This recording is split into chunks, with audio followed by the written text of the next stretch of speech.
Hey everybody, I am running around doing my errands, and I just wanted to let you know that I have a wonderful treat for you today. Going to get my groceries, and I'm going to prepare something special. It's going to be Kale Stir Fry. Now, I don't usually eat kale. I don't really like it. I've tried it where it was like just a salad, and I didn't like it at all. I didn't like the texture. I figured that I would try to look up some recipes and try something new. And that's what I did. I decided to cook it instead of eat it raw. So some people just like it different ways. And I'm also going to try for the very first time fried mushrooms. So I'm going to try that, and then I will let you know how it tastes. So here we go. Okay, so we have here our sliced portobello mushrooms, and I'm gonna be frying these for the first time. We'll see how that tastes later. And we have our baby kale, and I probably should have gotten 2 containers full because they do shrink really fast. We have our baby bell peppers, and we got extra light olive oil, which is what I'm going to fry the mushrooms in. And then I have my regular virgin oil. Then I have my onion powder, garlic powder, and my Mrs. Dash paprika, and my Himalayan salt, and my pepper and onion. So we're just going to go ahead and chop up the onion and the bell pepper, and we're going to wash the kale. And then it is all ready to go in the pan. So make sure you wash these really good. Just put a little olive oil in the bottom and toss in your onions, bell peppers. You can add anything else you want. Maybe some tomatoes. I can try that next time. I'm sure that would taste good as well. So we're going to just season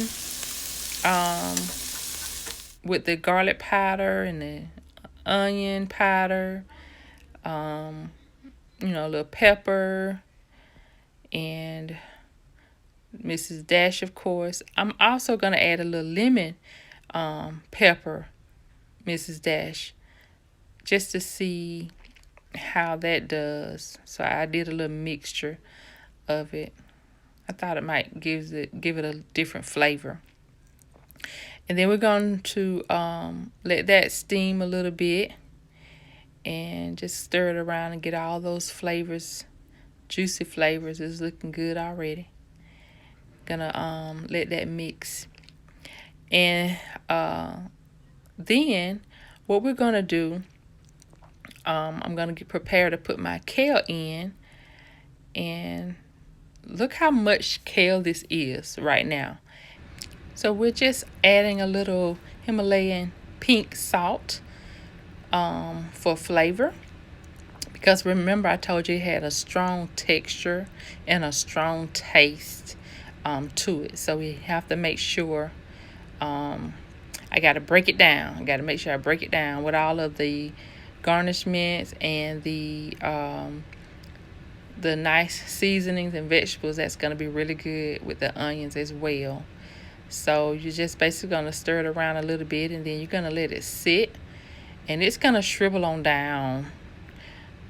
And so what we're going to do now is take our portobello mushrooms, and we're going to have some whole flour here, a cup of that, and I'm going to also mix in a little onion powder as much as you like, a little garlic powder. I'm gonna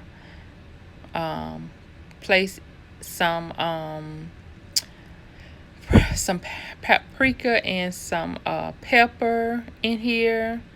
I'm just gonna get it nice and seasoned and make sure that it has a nice taste, because remember I said the mushrooms didn't seem to have a taste to me. I don't really taste anything when I taste mushrooms, and maybe I'm not, cooking it right or eating it right or something. I don't know, but it doesn't have a taste. So I'm also adding a little Himalayan salt in there as well. And then they had a particular type of milk, but I actually just used about a half a cup of almond milk, and I just kind of poured a little bit at a time. I wasn't familiar with the milk that they said. I have to go back and look at their video. So I just add a little at a time, and then I just kept stirring. And then I did end up putting a little bit more paprika in for coloring, and a little, to add a little extra taste to it. So just keep pouring a little milk. You don't want it to get too runny, so just pour it as you see fit, and it would normally just all fall in together. And then what I'm gonna do, once it gets soupy enough or runny enough, then you'll know it when you see it, because it's gonna all come together and it's gonna look much better. You see, that looks really good. It looks sweet actually, but I didn't put any sugar. So we're gonna place our mushrooms in here as the base covering, and we're gonna just toss those around. It'll be better if you use a fork, because it's about to get really messy, and I don't like a lot of messiness on my hands, but I had to get my fingers dirty, y'all. So I just put about 4 or 5 in here. Have my grease getting hot. And next time, I do think I'm gonna just use my use the air fryer, because I really don't like cooking in a lot of fried grease. I mean, in a lot of grease. And I've kind of given up a lot of fried foods, but I saw this on YouTube and I really wanted to see what it was all about, see what the hype was about. And so I am going to try it. So we're going to fry it up today. So after you baste those, you're going to put it in the regular flour now, and you can probably add a little bit more milk if you want to, so it won't be as thick, because it got really messy, and that's the only part I didn't like. I don't like getting my hands dirty. So I basted it in the flour, put it in the frying pan, make sure it was hot enough, and I added about you just repeat this, and I think I cooked about 4 or 5 of them, and then I just let them fry it for a little bit. I check both sides. I don't even know what this looks like. It reminds me, not chicken, definitely doesn't look like a type of chicken.